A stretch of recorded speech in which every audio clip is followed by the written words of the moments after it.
Manchester City 3, Manchester United nil, and today is the day where I've decided that I'm going to be turning this channel into just a complete football channel. We are going to be analyzing football.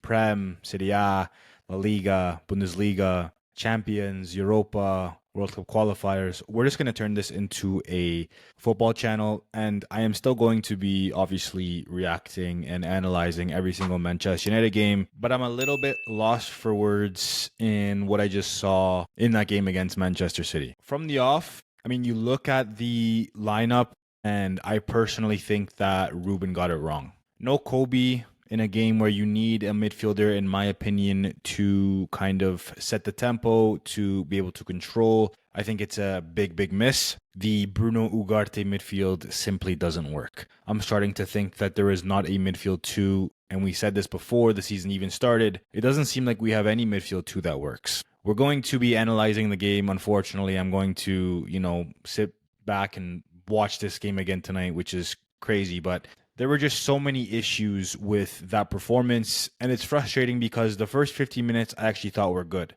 A few chances where Sesko and Mbumo made some runs in behind, and United simply couldn't find that final ball to, set them in behind and create a chance. Again, I think there are massive problems. The midfield and how easy it was for City to, break any semblance of a press was just way too easy. The amount of times where you have Dorgu isolated 1v1, in that wing back space, we've said it before time and time again. And it's nothing on Patrick Dorgu, but he is not what you would call a 1v1 specialist. He is not a player who is going to get on the ball and really drive and make things happen against the opposition fullback. That's not his game. The amount of times United had the ball in the final third and, Sesko's in a 1v1 situation with one of the center halves, whether it was Gvardiol or whether it was Ruben Diaz, and there's just no end product. There's no final pass. There were so many times that United were in the final third and it was like a 6v1 in the box. City had 6 in their box and United had Sesko. It's not a recipe for success. Some, defensive mistakes again, how you let Phil Foden run free in the 18-yard box out of all players. I don't understand it. The mistake on the Haaland goal to let him get in behind there. I mean, there's a lot of question marks. And you all know that, when we talk about these games, we try to come at it with a level head. What you'll never get on this channel is me just creating videos and screaming into the camera, because I understand, again, that those are the things that get views and, people want to get views. I'm never going to, create a video where I'm screaming into a camera because United lost a game of football. That doesn't mean I'm not extremely frustrated right now.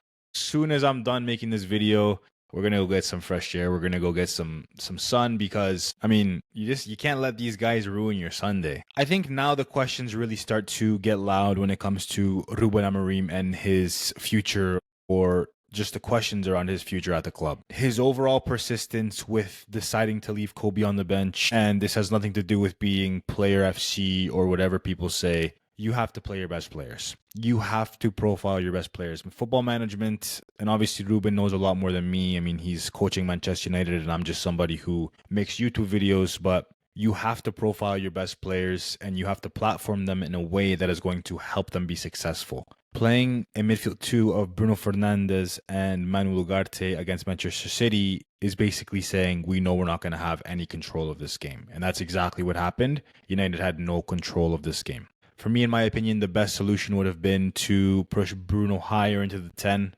You could have had Ahmad in the wingback spot, and you could have had Mbumo in the right 10, and then either a Sesko or a Xerxes in the 9. I think Ruben was quite negative with his selection, and I understand you're going to the Etihad, and you're having to defend against Doku and Haaland and Foden, and you have a midfield 3 of Bernardo, Reinders, and Rodri. But I'm still waiting for Ruben to show me that he can be the protagonist in these games. I want him to be more brave. I want him to play his best players, and he is week in and week out not doing so. This is the worst start to the Premier League season that Manchester United has ever had.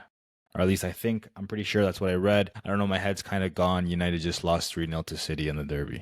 You lost the Europa League final last season. You finished 15th. last season. I'm not someone who's going to, when there's a bad run, when there's a bad, run of results, say, sack this manager, get him out. I don't want to see managers get sacked. And I really want this to work with Ruben Amorim.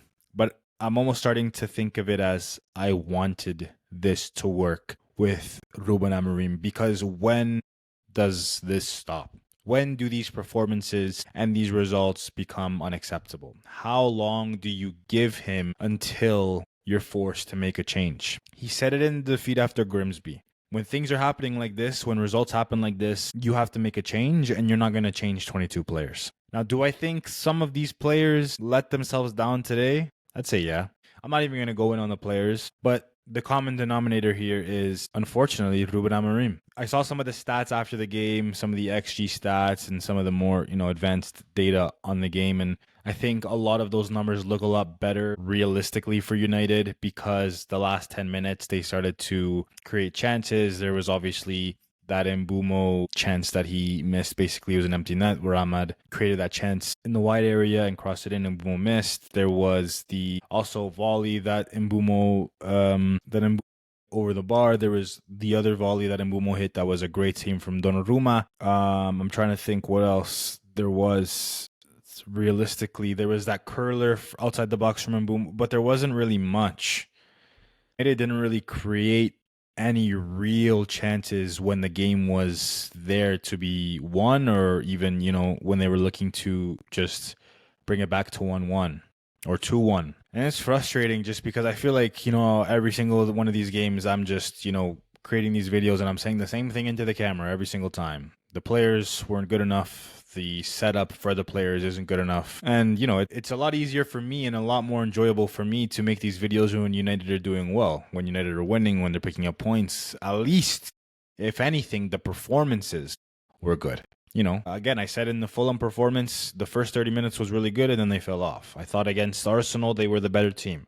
I thought against Burnley, they should have been up 4-0 in the first half. But I'm sorry, today you can't really, there's nothing that I can say that can make me feel better about this performance. There's nothing that anybody can tell me to make me feel better about this performance. It just wasn't a good performance. It was a poor performance. You have a monster in your number 9 position and you're not even getting crosses into him. Again, Mazraoui, Dorgu as your wingbacks. I like both of these players, but they are not wingbacks. That is not being positive. Ugarte in midfield with Bruno is not being positive. You can't blame the goalkeeper today. I mean, the first goal is a free header from Foden. The second goal is, the ball gets played in behind for Haaland and he's, shoves off Luke Shaw and it's a good finish. And then the third goal again is, I don't know what Ugarte, Shaw and Maguire are doing. And, it's one ball over the top from Bernardo Silva. Obviously, it's not offside because Haaland's in his own half, and it's a goal, and it's over. But even at 2-0, I thought there's no chance. As soon as City scored the first goal, it was curtains.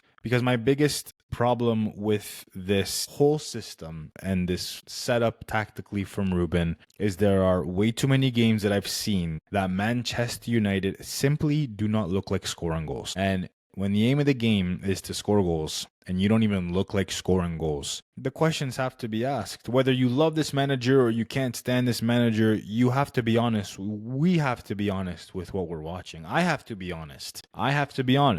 When Ruben Amorim signed for Manchester United, I was extremely excited. I watched closely a lot. I followed his work a lot when he was at Sporting. I follow all the Portuguese managers and their methodologies and their ideas. I follow Portuguese football, so I follow the managers, whether they're coaching in the Portuguese league or the Prem or wherever. So to me, this was like, okay, I'm excited for this. But I can't come on here and lie that these performances are acceptable, because they're not. And, there's another international break right around the corner. Lose to Chelsea at home, or even a draw, in my opinion. You cannot afford to let another season slip away this early into the season.